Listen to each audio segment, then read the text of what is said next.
Doctor सार्थकने इंटरव्ह्यूसाठी जसा केबिनमध्ये प्रवेश करतो तसं त्याचं पाय तिथेच थांबलं. कारण का इंटरव्ह्यू घेण्यासाठी जी मॅडम बसली होती ती दुसरी तिसरी कोण नसून सार्थकची पहिली बायको यमुना होती. 25 वर्षापूर्वी त्या दोघांचा घटस्फोट झाला होता. जेव्हा सार्थक पळून परत जायला लागला तेव्हा यमुनाने त्याला आवाज दिला, हे बघा डॉक्टर सार्थक, तुम्हाला इंटरव्ह्यू द्यायचा नसेल तर कमीत कमी थोड्या वेळ इथं बसू शकता का? सार्थकला मनात नसताना सुद्धा तिथे थांबावे लागलं, कारण यमुनाच्या समोरच्या खुर्चीवर जाऊन बसला. ह्या हॉस्पिटलमध्ये ऑर्थोपेडिक्स सर्जनची गरज आहे, त्यामुळे विचार केला की इंटरव्ह्यू द्यावा. तसं पण मी दुसऱ्या हॉस्पिटलमध्ये माझं काम करत आहे. यमुना म्हणाली की मग तुम्ही माघारी का चालला होता? आम्हाला एका चांगल्या ऑर्थोपेडिक्स सर्जनची गरज आहे आणि तुम्ही एक चांगले सर्जन आहात. तुमच्यासारख्या हुशार डॉक्टरांची या हॉस्पिटलला गरज आहे.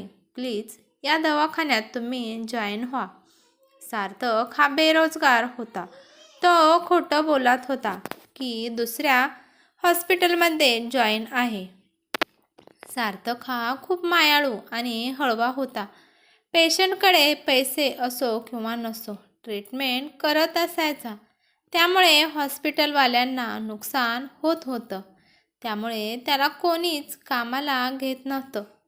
सार्थक उठून उभा राहिला आणि म्हणाला की मी संध्याकाळपर्यंत तुम्हाला सांगेल. तो जायला निघाला. पण यमुना म्हणाली की अहो, कॉफी तर पिऊन जावा. सॉरी मॅडम, मी कॉफी पित नाही. आणि तो निघून गेला. सार्थक गेल्यानंतर यमुनाने एक मोठा श्वास घेतला आणि आपलं काम करू लागली. संध्याकाळपर्यंत सार्थकच्या उत्तराची ती वाट पाहत होती. यमुना आणि सार्थकचा संसार 5 वर्ष चालला होता. सार्थक हा असा डॉक्टर होता की तो दुसऱ्यांची मदत करत होता. एखाद्या गरिबासाठी सार्थक त्याचा पैसा वापरत होता.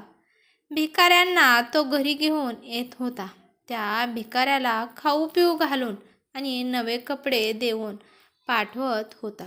एवढेच नाही तर गल्लीमधल्या सगळे कुत्रे त्याचे दोस्त होते.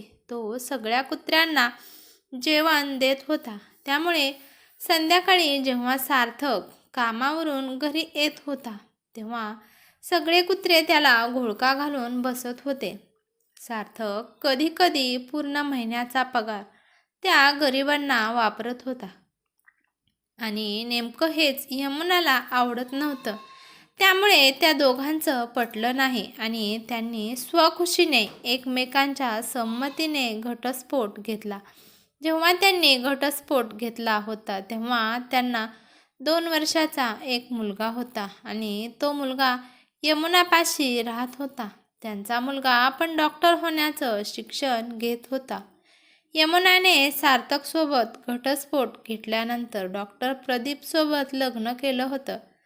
प्रदीपपाशी आधी छोटंसं क्लिनिक होतं, परंतु आता त्याचा मोठा हॉस्पिटल आहे. प्रदीप यमुनापेक्षा वयाने खूप मोठी होती.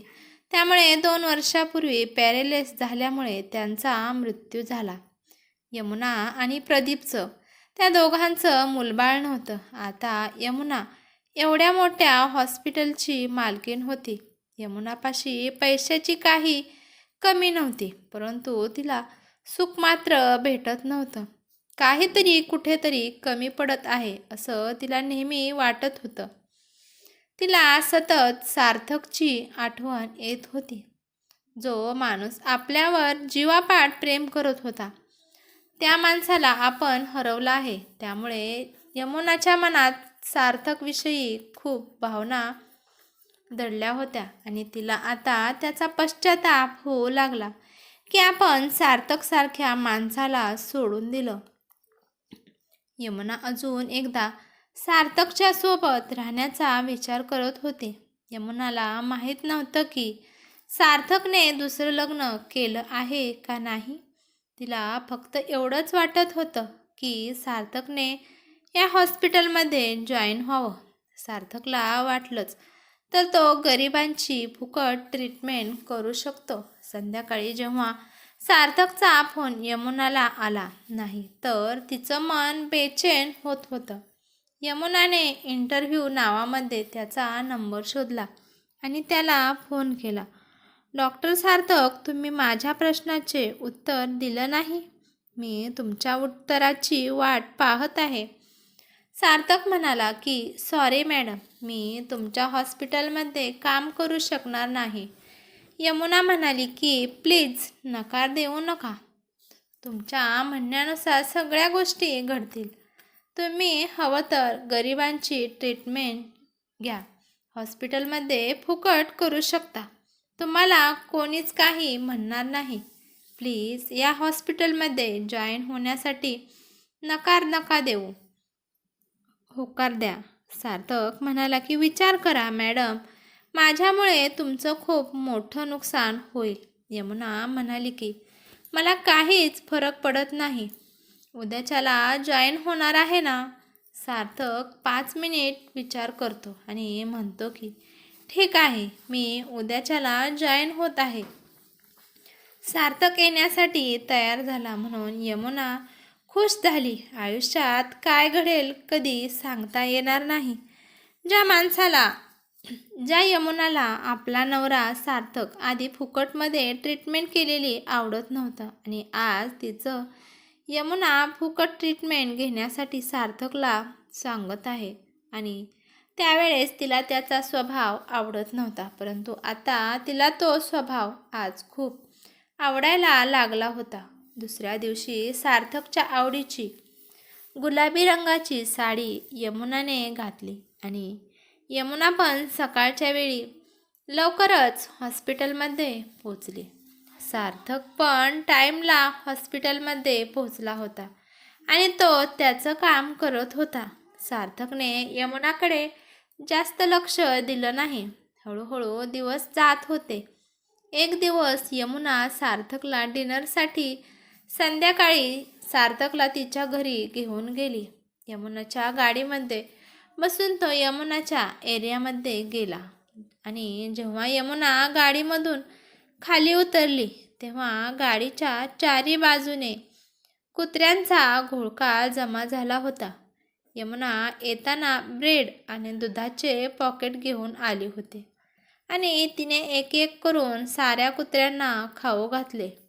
यमुना सगळ्यांना आपल्या हाताने खाऊ घालत होती. 45 वर्षाच्या यमुनाकडे सार्थक आश्चर्याने पाहत होता. आज सार्थकला यमुनाचं जीवन खूप आवडलं होतं. यमुना त्या कुत्र्यांची आई असल्यासारखी वाटत होती. सार्थकला हे पाहून त्याला खूप छान वाटलं. सगळे कुत्रे तिला स्पर्श करत होते, चाटत होते, परंतु यमुना अजिबात विचित्र तोंड करत नव्हती. ज्या यमुनाला कुत्रा आवडत नव्हतं आणि ती यमुना आज कुत्र्यांच्या अंगावरून प्रेमाने हात फिरवत होती. नंतर दोघे पण त्या घरात प्रवेश करतात. सार्थक म्हणाला की मॅडम, तुमच्यामध्ये हा बदल कधी आणि कसा झाला आहे? तुमचा स्वभाव आधी असा नव्हता. एवढा बदल होणं अशक्य आहे. अचानक तुम्ही पशु प्रेम कसं करू लागला? यमुना काहीच बोलली नाही, फक्त सार्थककडे बघून हसत होती आणि म्हणाली की तुमच्या मुलामुळे माझ्यात एवढा बदल झाला आहे. तुमचा मुलगा सेम तुमच्यासारखा आहे. 10 वर्षापूर्वी आपला मुलगा मला म्हणाला की तुझं मन दगडाचं आहे. तू आई आहेस का कोण आहेस? देवाने माझी आई कसली बनवली आहे? तुमचा मुलगा स्वभावाने सुद्धा तुमच्यावरच गेला आहे. आज तुम्ही घरी आला आहात. तुम्ही तुमच्या मुलाला पाहणार नाही का? सार्थक म्हणाला की माझे डोळे त्याला पाहण्यासाठी तरसले आहेत. कुठे आहे? तो मला दिसत का नाही? तुम्ही त्याला बोलवता का? सार्थकने मग समोर पाहिलं की 24 वर्षाचा मुलगा त्यांच्याकडे येत होता. सार्थकला तो आपल्या सावलीसारखा दिसत होता. तो मुलगा हुबेहूब त्याची कॉपी होता. तो पहिल्यांदा आपल्या वडिलांच्या पाया पडला. सार्थकने त्याला खांद्याला धरून उठवलं आणि त्याला आपल्या मिठीत घेतलं. यमुना म्हणाली की तुम्ही दोघं एकमेकांना पहिल्यापासून ओळखत आहे का? सार्थक हसत सांगू लागला की काही वर्षापासून हा मला खूप वेळा भेटायला आला होता, पण ह्याने हॉस्पिटलबद्दल आणि हा माझा मुलगा आहे म्हणून मला काहीच सांगितलं नव्हतं. म्हणून तुमच्या दवाखान्यामध्ये ऑर्थोपेडिक्स सर्जन पाहिजे आहे म्हणून मला ह्याने सांगितलं होतं. यमुना आपल्या मुलाच्या पाठीत एक बुक्की मारते आणि म्हणते की मला हे तू का नाही सांगितलंस? त्यांचा मुलगा हसतो आणि म्हणतो की मम्मी, तू तर ह्यांच्यासोबत नातं तोडून टाकलं आहे, त्यामुळे तुला दुसऱ्यांचं काय सांगू? म्हणून मी दुसऱ्यांचं काय सांगणार होतो. नंतर तिघे मिळून खूप छान डिनर करतात आणि डिनर केल्यानंतर सार्थक आपल्या घरी जायला निघतो. तेव्हा यमुना सार्थकला म्हणते की मी तुम्हाला एक विचारू का? सार्थक म्हणतो की काय विचारायचे आहे? यमुना म्हणाली की तुम्ही दुसरं लग्न केलं आहे का? सार्थक म्हणाला की मी पैसे उडवी आहे ना, त्यामुळे कोण माझ्यासोबत लग्न करणार? मला सगळे वेडे म्हणतात. मी आजपर्यंत खूप मित्र, दोस्त, पेशंट बनवले, परंतु एक चांगली जीवनसाथी मी अजून बनवू शकलो नाही. मी खूप गरीब आहे. मी आजपर्यंत 1 रुपयासुद्धा जमा करून ठेवला नाही. यमुना म्हणाली की तुम्ही ज्या गरीब पेशंटची ट्रीटमेंट केली आणि त्या मुक्या जनावरांचा तुम्ही खाऊ घातलं, त्यांचा आशीर्वाद तुम्हाला खूप आहे. त्यांचा आशीर्वाद पैशापुढे खूप काही आहे. तुमच्यासारखं बनणं प्रत्येकाला सोपं नाही. तुमच्यासारखं बनणं खूप कठीण आहे. जेव्हापासून तुमच्यापासून मी लांब गेले आहे तेव्हापासून माझ्या मनात माझ्या मनात तुमच्याबद्दल मोकळी जागा आहे. मी पण आता तुमच्यासारखी बनण्याचा प्रयत्न करत आहे, तरी पण माझ्या मनात ती मोकळी जागा तशीच्या तशीच आहे. किती पण प्रयत्न केला तरी ती मोकळी जागा कोणीच भरून काढून शकत नाही. सार्थक म्हणाला की मी जातो. तर यमुना म्हणाली की थांबा ना थोड्या वेळ, तुम्हाला काहीतरी विचारायचं आहे. सार्थक म्हणाला की काय विचारायचं आहे? आपण दोघं पहिल्यासारखं एकत्र येऊ शकत नाही का? सार्थक म्हणाला की नाही, माझं मन आता आपल्या दोघांना एकत्र पाहू शकत नाही. यमुना म्हणाली की माझ्या नावावर जेवढी प्रॉपर्टी आहे मी तेवढी प्रॉपर्टी दान करून तुमच्यापाशी यायला तयार आहे. माझ्यासोबत मी काहीसुद्धा घेऊन येणार नाही. प्लीज, मला तुमच्याबरोबर राहायचं आहे. सार्थक म्हणाला दान करण्याची काहीच गरज नाही. त्यापेक्षा गरीब लोकांची फुकट ट्रीटमेंट करा. त्यांच्यासारखी सेवा जगात दुसरी कोणतीच नाही. यमुना म्हणाली की तुम्ही जे म्हणताल ते मी करायला तयार आहे, परंतु मला तुम्ही पाहिजे आहात. तुमची मला साथ पाहिजे आहे. सार्थक म्हणाला की मी एकाचा होऊ शकत नाही. ही पृथ्वी माझं घर आहे आणि मी सगळ्यांचा आहे. उद्यापासून मी तुमच्या हॉस्पिटलमध्ये येऊ शकणार नाही.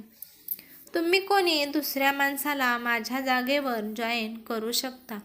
त्यानंतर सार्थकने काहीच ऐकलं नाही आणि बोलला नाही आणि तिथून निघून गेला. यमुना भरल्या डोळ्यांनी सार्थकच्या पाठमोऱ्या आकृतीकडे तोपर्यंत बघत होती जोपर्यंत सार्थक तिला दिसत होता. तिच्या मुलाने तिच्या खांद्यावर हात ठेवला आणि ती शुद्धीवर आली. आई, आतमध्ये चल, बाबा कधीच निघून गेले आहेत. आई, एखाद्या माणसाला पहिल्यांदाच हरवल्यावर तो माणूस परत आपल्याला सापडत नसतो. ही कथा कशी वाटली ते मला कमेंट करून नक्की सांगा. कथा आवडली तर लाईक शेअर नक्की करा आणि चॅनलवरती नवीन असाल तर चॅनलला सबस्क्राईब करा. धन्यवाद.